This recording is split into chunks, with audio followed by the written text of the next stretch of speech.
ఈ సత్య సువార్త సర్వజనులారా కనరండి, ప్రభు సత్య సువార్త వినవచ్చిన ప్రియులకు విమోచన యేసు వార్త. ప్రభు అయిన యేసుక్రీస్తు వారి యొక్క నామంలో మిమ్మల్ని అందరినీ ప్రేమతో ఈ సత్య సువార్తని ఈ కార్యక్రమానికి ఆహ్వానాన్ని తెలియజేస్తూ ఉన్నా. నమ్మికెళ్ళి ప్రియమైన స్నేహితులరా, మీరందరూ దేవుని చేత ఆశీర్వదించబడిన ప్రజలు. దేవుని యొక్క సేవకునిగా నేను చేయగలిగింది, నేను చెప్పగలిగింది మిమ్మల్ని దీవించడం మాత్రమే.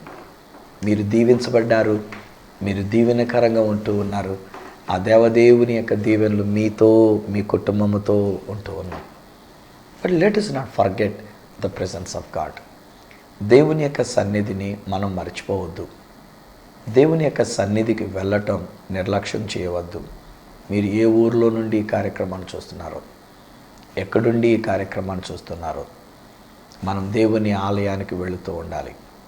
ఈ మధ్యలో నేను గమనిస్తూ ఉన్నప్పుడు చాలామంది దేవుని యొక్క సన్నిధి అంటే చాలా నిర్లక్ష్యం అయిపోతూ ఉంది కదా.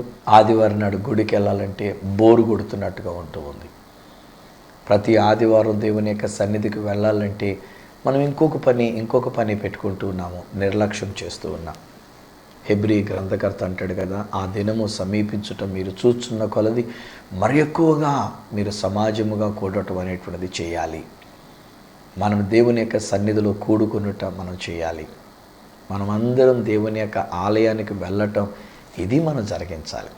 వద్దండి, నిర్లక్ష్యం చేయొద్దండి. క్రీస్తు ప్రేమతో నేను మిమ్మల్ని బ్రతిమలాడి నేను చెప్తున్నా, ప్రేమతో నేను చెప్తూ ఉన్నా. దేవుని యొక్క సన్నిధిలోనికి మనం వద్దాం, దేవుని ఆలయానికి మనం వెళ్దాం. ఎప్పుడేటప్పుడు ఒకవేళ మనం ఉద్యోగంలో ఉంటూ ఉన్నా, ఒకవేళ మనం ఎంత బిజీగా ఈ లోకంలో ఉంటూ ఉన్నా, మనం దేవుని యొక్క సన్నిధిని నిర్లక్ష్యం చేయకుండా ఉండడానికి మన వంతు ప్రయత్నం మనం చేయాలని క్రీస్తు ప్రేమతో నేను మీకు మనవి చేస్తున్నా. కీర్తనల గ్రంథంలో 26వ కీర్తన 8వ వచనం కనుక మనం చూసినట్లయితే, కీర్తనల గ్రంథంలో నుండి 26వ కీర్తన 8వ వచనంలో ఎలాగున భక్తుడు, కీర్తనకారుడు దావీదు భక్తుడు అంటూ ఉన్నాడు, యెహోవా నీ నివాస మందిరమును, నీ తేజో మహిమ నిలిచేటువంటి స్థలమును నేను ప్రేమించుచున్నాను. అసలు గగురుపాటు అనిపిస్తుంది వాడు నాకు. We say that we love you అని మనుషులతో చెప్తూ ఉంటాం కదా. అఫ్కోర్స్ భర్త భార్యని ప్రేమిస్తూ ఉంటారు, భార్య భర్తని ప్రేమిస్తూ ఉంటారు, అన్నదమ్ములు అక్క చెల్లెండ్రు ఒకరి ఏళ్ళు ఒకరు ప్రేమ కలిగి ఉంటారు, తల్లిదండ్రులు బిడ్డల్ని ప్రేమిస్తారు, బిడ్డలు తల్లిదండ్రులు ప్రేమిస్తారు, ప్రేమికులు ఇంకా ఎక్కువగా ప్రేమిస్తున్నామని అనుకుంటారు. అది ప్రేమ కాదులే కానీ అది కామం, లేక అది కోరిక. ప్రేమికుల మధ్యలో ఉండేటువంటిది ద లస్ట్ అంటారు దాన్ని. It's not actually a love. But they think and they say that I love you and I love you too and I too love you, I love you so much అని చెప్పేసి సోకి yes తర్వాత ఓలు మొత్తం పొడుగ్గు కూడా వేస్తూ ఉంటారు. ఇంకా I love you so much అన్నట్టుగా పెట్టుకుంటూ ఉంటారు. That's not exactly love. కానీ ఈరోజుని దావీదు భక్తుడు ఏమన్నాడు, నేను నీ మందిరమును, నీ తేజో మహిమ నిలిచేటువంటి యొక్క స్థలమును, నీ నివాస మందిరమును నేను ప్రేమించుచున్నాను అంటాడు. Hallelujah. Do you love brother? మీరికే నేను అడుగుతున్నా, మీరు దేవుని యొక్క మందిరాన్ని ప్రేమిస్తూ ఉన్నారా? అమరే సిస్టర్, మీకు కూడా నేను అడుగుతున్నాను రా. Do you love the presence of God? Do you love the temple of God? Do you love the church of God? దేవుని యొక్క సంఘాన్ని, ఆలయాన్ని మనం ప్రేమిస్తూ ఉన్నామా? ప్రేమించడం అంటే ఆ బిల్డింగ్ని ప్రేమించడం గురించి నేను అన్నట్లే. ఈ రోజుల్లో మనం ఏం చేస్తున్నామనంటే ప్రేమిస్తున్నాము, మేము ఆలయాన్ని ప్రేమిస్తున్నాము అనేది ఏసీ ఉంటే ప్రేమిస్తున్నాము, మంచి ఫ్యాన్స్ ఉంటే ప్రేమిస్తున్నాము, మంచి మ్యూజిక్ ఉంటే ప్రేమిస్తున్నాము, మంచి సౌండ్ సిస్టమ్ ఉంటే మేము ప్రేమిస్తున్నాము, లేకపోతే ఆ గోడలు, ఆ చుట్టూ ఉన్నటువంటి ఒక వాతావరణం, ఇదంతా మనం అది కాదు నేను చెప్తున్నటువంటి ఒక మాట. ద మందిరము అని అన్నప్పుడు అక్కడ తర్వాత కీర్తనకారుడు ఏమంటాడంటే, నీ మందిర ఆవరణం లేక నీ మందిరం నందు నీ నివాస మందిరం అన్నట్టు ఆయన నివాసం ఉంటున్న మందిరము, ఆయన తేజో మహిమ నిలిచేటువంటి ఒక మందిరం, అది మనం ప్రేమించాలి. ఆయన తేజో మహిమ. యాక్చువల్లీ పాత నిబంధన కాలంలో దేవుడైన యెహోవా మోషేతో మాట్లాడుతూ ఉన్నప్పుడు మోషేతో చెప్తాడు, నువ్వు ఇలా చేయాలి, నువ్వు ప్రత్యక్ష గుడారాన్ని పలానా రీతిగా పలానా కొలతలంతగా ఇలాగ నువ్వు నిర్మించాలి. నిర్గమాకాండం చివరి అధ్యాయంలోనికి వచ్చేసరికి వ్రాయబడిన మాట ఏమిటంటే, మోషే యెహోవా ఆజ్ఞాపించిన ప్రకారము అంతయు చేశాను, మోషే అట్లు చేశాను. సో దేవుడు ఎలా ఉండాలని దేవుని యొక్క ప్రణాళిక చెప్పాడో ఆ ప్రణాళిక చొప్పున అప్పటికి ఆ ప్రత్యక్ష గుడారము కొరకైనటువంటి విషయంలో దేవుడిచ్చిన కొలతలు. ఇప్పుడు ఈ రోజున మనం కూడా అదే కొలతలు తీసుకొని వచ్చినట్లయితే కనుక అప్పటికి మోర్ అన్నది ఇప్పుడు మనకు మోరన్నర. నేను చూసినప్పుడు నేను ఒక డేక్స్ బైబిల్లో చదివినటువంటి విషయం ఏంటంటే, మనం మామూలుగా గొలియాతుని గురించి 6 మూరల జానడు అని చెప్పేసి అని అంటాం మనం. కానీ ఇప్పుడు డేక్స్ బైబిల్ ఇచ్చినటువంటి మాట ఏంటంటే దాదాపు 13 feet అంట, 13 అడుగుల ఎత్తంట.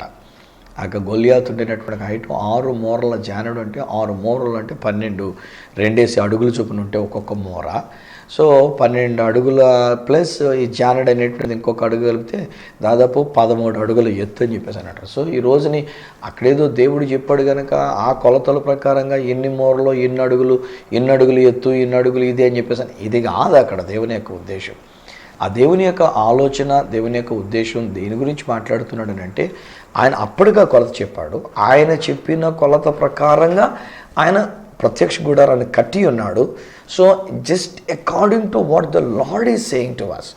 ఇప్పుడు మనకిచ్చే ప్రేరేపణ మనకున్న స్తోమతను బట్టి ఒకవేళ చిన్న మందిరంగా మనం కట్టుకోవడానికి అవ్వచ్చు, ఒకవేళ మనకి ఇచ్చినటువంటి ఒక స్తోమతను బట్టి ఒక పెద్ద 50 అడుగులు అంతటి పొడవైనటువంటి మందిరాన్ని కట్టుకోవచ్చు. ఒకవేళ మనకు కలిగినటువంటి దాన్ని బట్టి ఇంకా పెద్దది కట్టుకోవచ్చు. కొంతమంది బాగా డబ్బున్న వాళ్ళు కోట్లు ఖర్చు పెట్టి మందిరాలు కడుతున్నారు.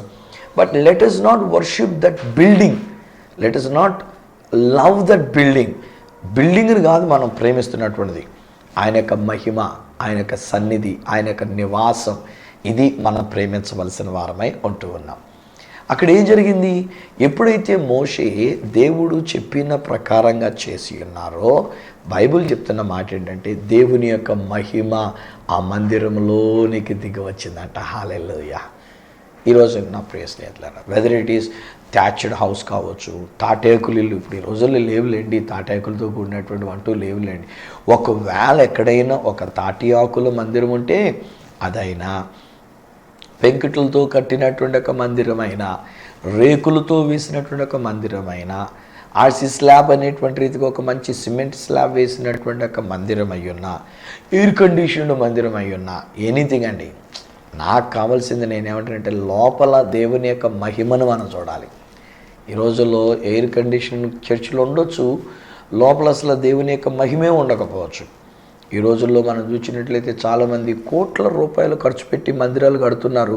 మందిరం కట్టిన తర్వాత పెద్ద గొడవలు అయిపోయి 2-3 మొక్కలు అయిపోతున్నారు కానీ జనాలు కదా. చాలా చోట్ల నేను చూస్తున్నా కోట్ల రూపాయలు ఖర్చు పెట్టి వాళ్ళు ఇంత ఖర్చు పెట్టి దానికి అంటే ఏమలే, అది వాళ్ళ ఇష్టం, మనకెందుకు కానీ నాకెందుకులే కానీ. But what I mean to say, నేను ఇందులో చెప్తున్నటువంటి ఒక మాట ఏంటంటే, I'm not looking at the outward structure of that building of the church. ఆ యొక్క చర్చి యొక్క ఆ బాహ్య రూపముతో కూడినటువంటిది అది నేను ప్రేమించట్లే, దాన్ని నేను తీసుకుంటలే. దాని లోపల ఉన్న తేజో మహిమ అది నేను చూస్తున్నా. అట్టి తేజో మహిమను నేను ప్రేమిస్తూ ఉన్నా. దేవుని యొక్క నివాస మందిరము గనక దేవుడు సెలవిచ్చిన రీతిగా ఇది నేను కోరుకున్న స్థలము, ఇది నా విశ్రమ స్థానము, ఇది నా నివాస స్థానం అని ఆ దేవుడు సెలవిచ్చిన ప్రకారంగా ఈరోజు నేను ఏమంటానంటే అట్టి దేవుని యొక్క నివాసం అక్కడ నేను చూస్తున్నా. ఒక్కొక్కసారి మనం బిల్డింగులు కట్టుకుంటాము, మనం నివాసం ఉండకుండానే పోతూ ఉంటారు కొంతమంది కదా. వాళ్ళు ఇల్లు కట్టుకున్నా కానీ అందులో నివాసం ఉండకుండా కానీ. ఒక్కొక్కసారి కొన్ని బిల్డింగ్లు అలాగే ఏదైనా జరిగినట్లయితే కనుక ఇంక అందులో ఎవరు దిగరు. అందుకని చివరికి అవి బూత్ బంగ్లాలు అయిపోతాయి. చాలా చూశాను నేను ఇలాంటివి కూడాను. మంచి మినిస్ట్రీస్గా కట్టుకున్నటువంటి ఒక మినిస్ట్రీస్, వాళ్ళు కట్టించినటువంటి ఒక భవనాలు, ఆ తర్వాత మినిస్ట్రీ దెబ్బతినేసరికి అవి గబ్బిలాయిల బంగ్లాలు అయిపోయింది, బూత్ బంగ్లాల కింద అయిపోయింది. అందులో గబ్బిలాయిల వాసన, ఎలుకలు తిరిగినటువంటి ఒక వాసన చాలా బాధాకరమైనటువంటి రీతిగా అనిపించింది. నేను ఆ స్థలాల్ని నేను దర్శించినప్పుడు అయ్యో ప్రభువా, ఎంత మంచి బిల్డింగులుగా మిషనరీ వాళ్ళు ఇస్తే వాళ్ళు దాన్ని ఈ విధంగా చేసి ఈరోజు ఇందులో గబ్బిలాయిల వాసన, ఈరోజు ఇందులో ఎలుకల వాసన, ఈరోజు ఇందులో రొచ్చు వాసన, ఏంటి ప్రభువా ఇంత ఎలాగ అయిపోయినటువంటిదని అనుకున్నా. There is no presence of God there in that place. దేవుని యొక్క సన్నిధి, ప్రసన్నత, తేజో మహిమ అక్కడ కనబడలేకపోతూ వచ్చింది. కానీ ఈరోజు నేను చెప్తా, తాటి ఆకుల స్థలంలోనైనా, రేకుల స్థలంలోనైనా, లేక మంచి నగషీ పనితో చేయబడినటువంటి ఒక అద్భుతమైనటువంటి ఒక మందిరంలోనైనా అక్కడ తేజో మహిమ ఉన్నప్పుడు, ఆ దేవుని యొక్క నివాసం అక్కడ ఉన్నప్పుడు, ఆ దేవుని యొక్క సన్నిధి ఆ స్థలంలో ఉన్నప్పుడు, what a wonderful thing it is and that I love అంటాడు దావీదు భక్తుడు. అది నేను ప్రేమిస్తూ ఉన్నాను అని దావీదు భక్తుడు చెప్పినటువంటి ఒక మాట. ఈరోజు మీకు కూడా నేను చెప్తున్నా, friends, let us love the presence of God. దేవుని యొక్క సన్నిధిని, మనం యొక్క ప్రేమ మమకారాన్ని మనం కలిగి ఉందాం. ప్రభువారు మాట్లాడుతూ అన్నారు కదా, ఒకడు నన్ను ప్రేమించిన ఎడల వాడు నా ఆజ్ఞలను గైకొంటాడు అని అంటాడు ఆయన. So when we love the presence of God, we will not make delay and we will not even neglect the presence of God కదా. మనం నిజంగా దేవుని యొక్క సన్నిధిని మనం ప్రేమిస్తే నిర్లక్ష్యం చేయం. ఫ్రెండ్స్, ఒకసారి ఆలోచన చేసుకోండి. డ్యూటీకి వెళ్ళాలంటే 5 నిమిషాల ముందే ఉంటారు. ఇప్పుడంతా ఏంటంటే ఇలాగా థంబ్ ఇంప్రెషన్ పెట్టాలి కదా, ఏదో అంటారు దానికి పేరు, గుర్తు రావట్లేదు నాకు, పోనాడు, మీకే తెలుసు ఇంకా నాకంటే బాగాను. సో అక్కడికి వెళ్ళి మనం థంబ్ ఇంప్రెషన్ చేసినప్పుడు ఏ టైంకి మనం థంబ్ ఇంప్రెషన్ చేసామనేటువంటిది కంప్యూటర్ ద్వారా అది తెలుసుకుంటుంది. అది అక్కడ మనకు మార్కింగ్ పడుతుంది. ఒకవేళ మనం 9ంటికి ఉండవలసిన వాళ్ళం 10 గంటలకు ఉండవలసినటువంటి వాళ్ళం 10:15కు వెళ్తే లేట్ మార్క్ పడిపోద్ది అక్కడ. మనం ఒకవేళ ఒక 5 నిమిషాలు ముందే ఉండినటువంటి ఒక ప్లస్ పాయింట్ అనేటువంటిది మనకు పడుతూ ఉంటుంది. అలాగనే బయటకు వెళ్ళేటప్పుడు థంబ్ ఇంప్రెషన్ చేయాలి. ఒకవేళ కనుక 15 నిమిషాలు ముందే కనుక మనం వెళ్ళిపోతున్నట్లయితే రిమార్క్ అక్కడ పడుతుంది ఖచ్చితంగాను. ఒక 5 నిమిషాలు లేట్కి వెళ్తే కనుక అది ఒక ప్లస్ పాయింట్ లాగా అన్నట్టుగా మనకు ఉంటూ ఉంటుంది. సో అలాగున మన థంబ్ ఇంప్రెషన్ కొరకు మనం లేట్ చేయకుండా ఇంటికాడ నుంచి గంట ముందే మనం బయలుదేరుతాం. ఎందుకంటే ట్రాఫిక్లో ఒకవేళ కనుక బస్సు జామ్ అయిపోయినట్లయితే, ఏదైనా లేట్ అయినట్లయితే, మళ్ళీ లేట్ మార్క్ పడినట్లయితే మళ్ళీ జీతం కట్టింగ్ అవుతుంది అనుకొని, ఇలాగున మన ఉద్యోగానికి వెళ్ళేటప్పుడు మనం ఎంత టైంకి వెళ్తాం. ఒక ట్రైను, ఒక ప్లేను మనం పట్టుకోవాలనుకోండి, విమానాల్లో మనం వెళ్ళాలనుకోండి, లేకపోతే ఒక ట్రైన్కి మనం వెళ్ళాలనుకోండి, సాధారణంగా దానికంటే ట్రైన్ వచ్చే టైం కంటే ఒక అడుగు ముందుగానే మనం అక్కడికి వెళ్తూ ఉంటాం. ఇప్పుడంతా టెక్నాలజికల్గా తెలిసిపోయింది కనుక మనకి ట్రైన్స్ ఎప్పుడో వచ్చింది, ఎక్కడ దాకా వస్తుంది అనేటువంటి విషయం చూసుకొని ఇంకా దగ్గరికి వచ్చేస్తుంది, మన పక్క ఊరు వరకు వచ్చేసింది అని అనుకుంటే గబగబా మనం సిద్ధపడిపోయి వెళ్ళిపోయి ప్లాట్ఫామ్ మీదకి వెళ్ళిపోయి అవతల పక్కకి లేకపోతే యువతల పక్కకి వెళ్ళిపోయి మనం అక్కడ ట్రైన్ కొరకు మనం సిద్ధంగా ఉంటాం. అలానే విమానానికి వెళ్ళాలనుకోండి, డొమెస్టిక్ అయితే కనీసం ఒక గంట అన్న ముందు ఉండాలి, ఇంటర్నేషనల్ అయితే కనుక ఒక 3 గంటల ముందే వెళ్ళి అక్కడ తత్వం అదంతా కూడా మనం జరిగించుకొని ఆ తర్వాత మనం విమానంలోకి ఎక్కాలి. లేట్ అయితే కొత్తదే విమానం వెళ్ళిపోద్ది. మనం ఎంత ఖరీదు పెట్టి మనం టికెట్ కొనుక్కున్నటువంటి విమానం మనకు కొనుక్కుంటూ వెళ్ళిపోతుంది కనుక చాలా ముందే వెళ్ళిపోవడానికి ప్రయత్నం చేస్తాం. ఒక గంట ముందే మనం ఇంటికాడ నుంచి బయలుదేరడానికి అనేటువంటి రీతిగా మనం ప్రయాణం చేయడానికి అనేటువంటిదిగా ఉంటూ ఉంటాం కదండి. సో మనకి మిగతా విషయాలు అన్నిటికీ అంత ముందు ఉంటాం. బట్ ఆలోచించేయండి, అదే చర్చికి రావాలంటే పాస్టర్ గారు బహుశా అనౌన్స్మెంట్ చేస్తూ వచ్చే ఆదివారం మనకి ఆరాధన 10 గంటలకనంటే 11 గంటలకు వచ్చేవాళ్ళు ఉంటారు, కొంతమంది 12 గంటలకు వచ్చేవాళ్ళు ఉంటారు, కొంతమంది ఆమెనని ఆశీర్వాదం ఇచ్చేదానికి జస్ట్ ముందు వచ్చి ఆశీర్వాదం పొందుకొని సరిపోయిందిరా బాబు ఈ రోజుకి మనకు ఆశీర్వాదం దొరికేసిందని వెళ్ళిపోయేవాళ్ళు ఉంటారు. కొంతమంది ఒకవేళ 10 గంటలకు వస్తే 11 గంటలకి ప్రసంగానికి ముందే బయటికి వెళ్ళిపోతూ ఉంటారు, కొంతమంది మధ్యలో బయటికి వెళ్ళిపోతూ ఉంటారు. నేను ఒక పాస్టర్ గారుగా నేను ఇది ఆలోచన చేసినప్పుడు భలే బాధపడుతూ ఉంటానండి. ఎవరైనా అలా బయటకు వెళుతూ ఉంటే, ఎవరైనా అలాగ నా దేవుని యొక్క సన్నిధిని విడిచిపెట్టి బయటకు వెళ్ళిపోతుంటే దాన్ని తట్టుకోలేను, బాధపడతా. కానీ వాళ్ళని తిట్టలేను, ఎందుకంటే దేవుని బిడ్డలు వాళ్ళని మనం ఒక మాట అనగడానికి కాదు, నాకు మనసు రాదు. వాళ్ళని ప్రేమించడమే తప్ప అంతకు మించి మనం ఏం చేయలేము. But deep down in my heart I really feel sad. కానీ ఈరోజు నేను ఓపెన్గా చెప్తున్నాను కనుక, ఎందుకంటే టీవీలో చెప్తున్నాను కనుక ఎక్కడెక్కడో నాకు స్నేహితులు, నాకు సోదరీమణులు అయినటువంటి మీరు వింటూ ఉన్నారు. సో ఓపెన్గా నేను మీకు రిక్వెస్ట్ చేసి నేను చెప్తున్నా, ఫ్రెండ్స్, దేవుని సన్నిధిని మనం ప్రేమిస్తే, అనగా దేవుని యొక్క నివాసాన్ని మనం ప్రేమిస్తే, ఆయన తేజో మహిమ నిలిచేటువంటి ఒక ప్రదేశాన్ని కనుక మనం ప్రేమిస్తే, అనుకున్న దానికంటే కొద్ది నిమిషాలు ముందుగానే వెళ్ళి దేవుని ఆలయంలో మనం కనిపెట్టుకోవాలి. కొన్ని చర్చెస్లో కొంతమంది బిడ్డలు వాళ్ళకి ప్రకటన చేసిన 10 గంటల కంటే ముందుగానే, ఒక పావు గంట ముందుగానే, ఒక అర్ధగంట ముందుగానే వచ్చి దేవాలయంలో మొక్కాళ్ళ మీద ఉండి ప్రార్థన చేసుకుంటుంటారు. దేవా నీ సన్నిధిలోనికి వచ్చినాను, నాతో మాట్లాడు నాయనా, నన్ను బలపరచునైనా, నన్ను స్థిరపరచునైనా, నన్ను ఆదరించునైనా అంటూ దేవుని యొక్క సన్నిధిలో వాళ్ళు ప్రార్థన చేసుకుంటూ ఉంటారు. అది చాలా మంచిది. కొన్ని ఆలయాల్లో నేను చూశాను, యేసు రక్తం యొక్క సంఘం మీద ప్రకటిస్తున్నాం, యేసు రక్తం యొక్క సంఘం మీద ప్రకటిస్తున్నాం అంటూ యేసు రక్తాన్ని అక్కడ వాళ్ళు ప్రణాళిక చేస్తుంటారు, అక్కడ వాళ్ళు మాట్లాడుతూ ఉంటారు అన్నమాట. యేసు రక్తం, యేసు రక్తం, యేసు రక్తం అనేసరికి ఆ అట్మాస్ఫియర్ అంతా కూడా చక్కని అట్మాస్ఫియర్గా మారుతూ ఉంటుంది. ఆ యేసు రక్తములో వచ్చినటువంటి బిడ్డలందరూ కూడా వాళ్ళు మంచి మనసు పొందుకున్నటువంటి వాళ్ళే, దేవుని యొక్క వాక్యం వాళ్ళ యొక్క హృదయాన్ని తాకినటువంటి వాళ్ళే, వాళ్ళ యొక్క జీవితాలు మార్చబడి, వాళ్ళ యొక్క బ్రతుకులు మార్చబడి సూపర్ అని బాబాయంగాను. కొంతమంది ఉన్నారు ఇట్లా చక్కగా ముందుగా వచ్చినటువంటి వాళ్ళు, ముందుగా వచ్చి కనిపెట్టినటువంటి వాళ్ళు. దానికి నేను ఏమంటానంటే, it's because of the love towards the presence of God. దేవుని యొక్క నివాసమునకు, తేజో మహిమ నిలిచేటువంటి స్థలం మీద వారికి ఉండిన ప్రేమ మక్కువ కొలది వాళ్ళు ముందుగానే అక్కడికి ముందుగానే వస్తున్నారు. దావీదు భక్తుడు మొదటి దినవృత్తాంతముల గ్రంథంలో నుంచి 29వ అధ్యాయం 3వ వచనం దగ్గర అయితే ఏమంటాడంటే, దేవుని మందిరము మీదున్న మక్కువ కొలది నేను ఎంత ఇచ్చాను అంటాడు ఆయన. నా సొంత బంగారం, నా సొంత వెండిని నేను ఇచ్చేస్తున్నాను అంటున్నాడు. If we really love the presence of God, మనం నిజంగా దేవుని యొక్క సన్నిధిని, ఆయన నివాసాన్ని మనం ప్రేమిస్తే, మనం రావటం మాత్రమే కాదండి, మనం ఇవ్వగలిగింది కూడా మనం ఇస్తూ ఉంటాం, సంతోషంగా ఇస్తాం. ఏ సనుక్కుంటునో లేదు కొనుక్కుంటునో, పాదిరి గారు ఇప్పుడు కానుకలు పట్టే సమయం కనుక అందరూ కూడా మీ విలువైన కానుకలు తీయండి అంటే, ఈ పాదిరి గారు మనల్ని ఎలాగ పట్టుకొని ఏపించేస్తున్నాడు రా బాబు, ఎంగాను ఈయన ఇవ్వకపోతే మళ్ళీ ఏమైనా ప్రసంగాల్లో మళ్ళీ తిడతాడు రా బాబు అనుకొని సనుక్కుంటూ కాదు ఇచ్చేది. Because we love the presence of God, we're willing to give even gold, బంగారాన్ని కూడా ఇచ్చేయడానికి అనేటువంటి రీతిగా మనం సిద్ధపడుతూ ఉంటాం కదా. ఎంత అమూల్యమైనటువంటి మాట. ఈరోజు మిమ్మల్ని ఒకటే నేను కోరుతున్నా, please love the presence of God. ఆయన యొక్క సన్నిధిని ప్రేమించండి, ఆయన యొక్క నివాస స్థలమును ప్రేమించండి, ఆయన యొక్క తేజో మహిమ నిలిచేటువంటి యొక్క ప్రదేశాన్ని ప్రేమించండి. ప్రేమిస్తే we will be in the beginning, మనం ఫస్ట్లోకి మనం ఉంటాం, అనుకున్న దానికంటే ముందుగానే ఉంటాం.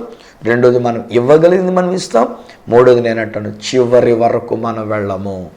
చివరి ఆశీర్వాదం ఇచ్చి దైవజనుడు ఇప్పుడు బయలుదేరి వెళ్ళండి, సమాధానంతో వెళ్ళండి అని చెప్పేటంత వరకు మనం అక్కడే కనిపెట్టుకొని ఉంటాం. ఎంత అద్భుతమైనటువంటి మాటలండి. ఈ రోజుల్లో చాలా మటుకు మనం చూస్తుంటే నేను అనుకుంటాను, నిజంగా అంత ప్రేమ లేదండి బాబు. అదే ఒక ఫంక్షన్ హాల్కి వెళ్ళడానికి చూడండి ఎంత ప్రేమ ఉంటుంది, ఏదైనా ఒక ప్రోగ్రామ్కి వెళ్ళడానికి చూడండి ఎంత ప్రేమ ఉంటుంది. మరి ఏదైనా విషయాలలో ఈ లోక సంబంధమైనటువంటి సుఖభోగాలకు సంబంధించినటువంటి విషయాలు ఆలోచన చేయండి, ఎంత ప్రేమ, ఎంత దాని మీద పడి చచ్చిపోతామే కానీ, అదంటే మనం పడి చచ్చిపోతూ ఉంటామే కానీ. ఒక భోజనానికి వెళ్ళాలన్నా, లేకపోతే ఒక హోటల్కి వెళ్ళాలన్నా, ఇంకోటి ఇవన్నీ కూడా. కానీ ఈరోజు నేను చెప్తున్నా, క్రీస్తు ప్రేమతో చేతులు జోడించి నేను మీకు నేర్పిస్తున్నటువంటి ఒక మాట ఏంటంటే, దేవుని యొక్క సన్నిధిని మనం ప్రేమిద్దాం, దేవుని యొక్క సన్నిధానానికి వెళ్ళడానికి మనం మక్కువ కలుగుందాం, దేవుని యొక్క సన్నిధిలో ఇచ్చుటను గురించినటువంటి ఒక విషయంలో మనం ప్రేమ మమకారాన్ని కలుగుందాం. ఎప్పుడైతే ఆ సన్నిధిని, ఆయన తేజో మహిమ నిలిచేటువంటి ఒక స్థలంలోనికి మనం వెళ్తామో, friends let me promise you, నేను ఈ మాట మీకు వాగ్దానం చేసి చెప్తున్నా, మీరు అడగక్కర్లేకుండా, మీరు చెప్పక్కర్లేకుండా దేవుడు ప్రతి అవసరతను తన మహిమలో మీకు తీరుస్తున్నాడు. ఆయన మహిమ ఐశ్వర్యము చొప్పున ప్రతి అక్కర మనకు తీరుస్తున్నాడు. దట్స్ మై ఫెనాటిక్ ఫెయిత్ అంటాను నేను అంత తీవ్రమైనటువంటి ఒక విశ్వాసంతో నా మటుకు నేను నమ్మేది ఏమంటానంటే, ఆయన సన్నిధిలోనికి మనం వెళితే, ఆయన మందిరంలోనికి వెళితే అద్భుతమైన స్వస్థత మనం అనుభవించగలం. అద్భుతమైన స్వస్థత. మా దగ్గరే ఒక కుమార్తె ఉంది, చాలా కాలం క్రితం మా దగ్గరికి వచ్చింది. మా దగ్గరికి వచ్చినప్పుడు బహు బలహీనురాలుగా వచ్చింది. అందరి చేత విడువబడి ఎవరు పట్టించుకోకుండా, తన వాళ్ళు అనేటువంటి వాళ్ళు కూడా తనను వదిలేస్తే, ఎవరో చెప్పారు సువార్తరాజు గారు ఇలాంటి వాళ్ళందరినీ చూస్తాడైనా, ఇలాంటి వాళ్ళందరినీ ఆయన దగ్గర చేర్చుకుంటాడు ఆయన అన్నప్పుడు ఆమె మా దగ్గరికి వచ్చింది. దాదాపు 10 సంవత్సరాల పైన అనుకుంటే ఇప్పటికి అయినటువంటిది. 2-3 సార్లు బలహీనురాలైపోయి చచ్చిపోద్దన్నంత వరకు వెళుతూ వచ్చింది. కానీ ఈరోజుని ఆ యొక్క కుమార్తెను గురించి నేను చెప్పగలిగినటువంటి ఒక్క మాట నేను ఏమంటానంటే, ఆమె దేవుని సన్నిధిని ప్రేమించేటువంటి ఒక కుమార్తె గనక, ఆయన యొక్క మందిరమును ప్రేమిస్తున్నటువంటి ఒక కుమార్తె గనక, ఆ మందిరంలోనే నివసిస్తూ, ఆ మందిరంలోనే పండుకుంటూ ఇప్పటి వరకు ఆరోగ్యంగా ఉందండి. ఇప్పటి వరకు ఎలా స్వస్థత పొందుకుంది? మెడిసిన్ వల్ల కాదంటాను నేను. ఎందుకంటే మెడిసిన్స్ కూడా పెద్దగా తీసుకోదు ఆమె. మెడిసిన్స్ గురించి కూడా అంతగా పట్టించుకున్నటువంటి ఆమె కాదు. మెడిసిన్ తీసుకున్న కాడి నుంచి వేడైపోయి కడుపు ఒకలాగా అయిపోయి అని చెప్పేసి మెడిసిన్స్ కూడా నిర్లక్ష్యం చేస్తుంది. కానీ ఎలా బ్రతుకుంది ఆవిడ? ఆయన మహిమ, దేవుని యొక్క మహిమ, ఆ మందిరములో ఉండినటువంటి యొక్క దేవుని యొక్క మహిమ ఆ కుమార్తెని స్వస్థపరిచి ఆరోగ్యవంతురాలుగా ఉంచింది. హే ఫ్రెండ్స్, మన వాళ్ళు ఏం చేస్తామంటే, మనం సాధారణంగా కాస్త బాగోలేదనుకోండి, కాస్త తలనొప్పి వచ్చిందనుకోండి, కాస్త ఏదైనా వ్యాధి బలహీనత వచ్చిందనుకోండి, ఏదైనా ఒక కారణం కనబడితే చాలు మందిరాన్ని వదిలేస్తాం. అంతే, దేవుని గుడికి వెళ్ళడం మానేస్తాం. ఈరోజుకి రెస్ట్ తీసుకుందాంలే, పండుకుందాంలే. ఏమంటే పడుకుంటే స్వస్థత వస్తుందా? రాదండి. ఒకవేళ మనకు అంతగా అవసరమైతే కనుక ట్యాక్సీ కట్టించుకొని లేకపోతే 108 పిలిపించుకొని హాస్పిటల్కి వెళ్ళిపోతూ ఉంటాం. హాస్పిటల్కి వెళ్ళిన తర్వాత బోళ్ళంత డబ్బులు మన దగ్గర గుంచుతారు. నానా రకాలైనటువంటి టెస్టులన్నీ అని చెప్పేసి అని చెప్తారు. ఆ టెస్టులన్నీ జరిగితేనే తప్ప లేకపోతే మనం చేయగలిగింది అక్కడ ఏం లేదు. అప్పటికి ఇన్ని టెస్టులు చేసిన తర్వాత చివరికి ఏమంటారంటే ఏమీ లేదు తీసుకెళ్ళిపోండి అంటారు. లేదంటే కనుక మేము చేయగలిగింది ఏం లేదండి, ఇంతవరకు ఇంకా మేమేదో మా వంతు పైన ప్రయత్నం చేశాము, ఇక మా చేతుల్లో ఏం లేదండి తీసుకెళ్ళిపోండి, కాబట్టి చచ్చిపోతే లేదా ఆయన చచ్చిపోతాడు అనేటువంటిదిగా పంపించేస్తారు తప్ప అంతమించి ఏం కాదు. అదే నేనంటాను, ఒకవేళ దేవుని మందిరానికి కనుక మనం వచ్చినట్లయితే, మందిరాన్ని మనం ప్రేమించినట్లయితే, I tell you will get very good healing అండి. అద్భుతమైనటువంటి స్వస్థత మనం పొందుకోగలం. అద్భుతమైన రీతిలో మన ప్రతి అవసరత కూడా తీర్చబడుతూ ఉన్నటువంటిది. మన ప్రతి అవసరత తీర్చబడుతుంది. నేను చెప్తాను, ఈరోజు నేను చెప్పగలను ఖచ్చితంగా. నా దేవుని మందిరంలో నేను సేవ చేసుకుంటూ ఉండినందు చేతనే నా దేవుడు నా ప్రతి అవసరత తీర్చి ఉన్నాడు, తీరుస్తూనే ఉన్నాడు. ఏ దినమున కావలసిన ఆహారం ఆ దినం నా దేవుడు నాకు ఇస్తూనే ఉన్నాడు. నేను ఎవరిని ఇలా చేయి చాపి అడుక్కోవాల్సిన పని లేదు. పెద్ద పెద్దోళ్ళందరూ నాకు తెలుసు, మహామహులందరూ నాకు తెలుసు, బాగా అధిక సంపన్నులైనటువంటి వారు, ధనవంతులైనటువంటి వారు నాకు తెలుసు. ఎవరి దగ్గరికి వెళ్ళి చేతులు కట్టుకొని లేకపోతే ఇలా చేతులు చాపుకొని అయ్యా నాకేమైనా సాయం చేయండి అని నేను ఇంతవరకు అడగలే. కారణం ఏంటంటే, నా దేవుని మందిరంలోనికి నేను వెళ్ళినప్పుడు నా దేవుడే నా ప్రతి అవసరత తీరుస్తున్నాడు. అదే కదా ఫిలిప్పీలకు రాసిన పత్రికలో చెప్పినటువంటి మాట ఏమంటాడు, క్రీస్తు యేసునందలి మహిమైశ్వర్యము చొప్పున ఆయన మన యొక్క ప్రతి అవసరత ఆయన తీరుస్తున్నటువంటి, ప్రతి అక్కర తీరుస్తున్నటువంటి. There is nothing that he cannot do. ఆయన చెయ్యలేనిదంటూ ఏది లేదండి. ఆయన సహాయం చేయలేనిదంటూ ఏది లేదండి. మన అవసరత తీర్చలేనటువంటిదంటూ ఏమి. బట్ వన్ థింగ్ అండోయ్, అలాగన్నాను కదని చెప్పేసి అప్పులు చేసేయండి మీ అప్పులు తీరుస్తాడని మాత్రం నేను చెప్పట్లేదు. చాలా డ్యామ్ షూర్గా నేను చెప్తూ ఉన్నా. అసలు అప్పు అనేటువంటి మాటకి ఎవరైనా చెప్తే నేను లోపల బాధపడుతూ ఉంటా. అప్పు చేయమని ఎవడు చెప్పాడు? ఇప్పుడు మళ్ళీ మేము అప్పులు తీర్చమని దేవుని ప్రార్థన చేయమని ఎవడు చెప్తున్నాడు మీకు? తప్పు కదా స్నేహితులారా. మనం అప్పులు చేయకూడదు. దేవుని మందిరానికి వద్దాం, దేవుడు మనకి ఇచ్చిందంతో కలిగింది తిని తాగుదాము, సంతోషంగా ఉందాం, అంతే తప్ప అప్పు చేసి పప్పు కూడా వండడానికి ఎందుకు వచ్చిందండి ఇవన్నీ కూడాను? మళ్ళా తర్వాత దేవుడా అమ్మ అప్పులు తీర్చని మందిరంలోకి వెళ్ళి ఏడుతో కూర్చుంటాం. నో, ఈరోజు నేనంటాను, మందిరంలోనికి వెళ్ళేది ఆయన తేజో మహిమను చూడడానికి. మనం మందిరంలోనికి వెళ్ళేటువంటిది ఆయన అక్కడ ఉండి ఉన్నారు, ఆయన నివాసం అక్కడే ఉండి ఉన్నది, దేవుడు ఆ స్థలంలో ఉండి ఉన్నాడు. సో మనం చేయగలిగినటువంటి ఒక విషయం ఏంటంటే, ఆ దేవుని యొక్క మందిరంలోనికి వెళ్ళినప్పుడు దేవునిని స్తుతించడమే. హల్లెలూయా. ఎప్పుడైతే అలా స్తుతిస్తూ ఉంటామో ఆయన మన ప్రతి అవసరత తీరుస్తున్నాడు. ఎప్పుడైతే అలాగున్న దేవుని యొక్క మందిరంలోనికి వెళ్తున్నామో ఆయన మనల్ని స్వస్థపరుస్తున్నాడు. ఎప్పుడైతే ఆయన యొక్క మందిరాన్ని మనం ప్రేమిస్తూ ఉంటామో, హల్లెలూయా, ఆయన మందిరాన్ని మనం ప్రేమిస్తే దేవుడు అంటున్నాడు కదా, ఒకడు నన్ను ప్రేమించినట్లా మేము వాని యొద్దకు వచ్చి వాని యొద్ద నివాసముందుము అంటున్నాడు ఆయన. హల్లెలూయా.